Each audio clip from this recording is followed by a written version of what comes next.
ಇಂದಿನ ಕಥೆ ಸಿಂಹ ಮತ್ತು ಇಲಿಯದು. ಒಂದು ದಟ್ಟ ಕಾಡಿನಲ್ಲಿ ಸಿಂಹವೊಂದು ವಾಸವಾಗಿತ್ತು. ಒಂದು ದಿನ ಭರ್ಜರಿ ಊಟದ ನಂತರ ಮರದ ಕೆಳಗೆ ಸಿಂಹವು ಮಲಗಿತ್ತು.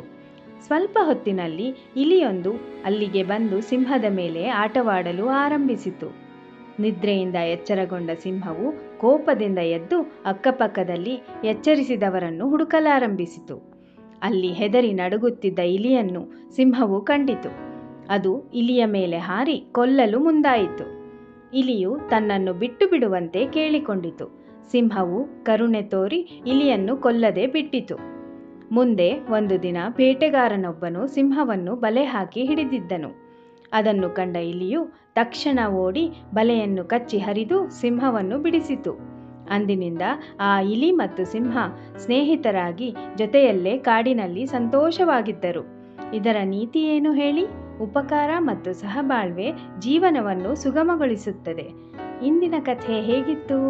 ನನ್ನ ಕಥೆಗಳು ನಿಮಗೆ ಇಷ್ಟವಾದರೆ ನನ್ನ ಈ ವಾಹಿನಿಗೆ ಸಬ್ಸ್ಕ್ರೈಬ್ ಮಾಡಿ. ನಾಳೆ ಇನ್ನೊಂದು ಕಥೆಯೊಂದಿಗೆ ಭೇಟಿಯಾಗೋಣ.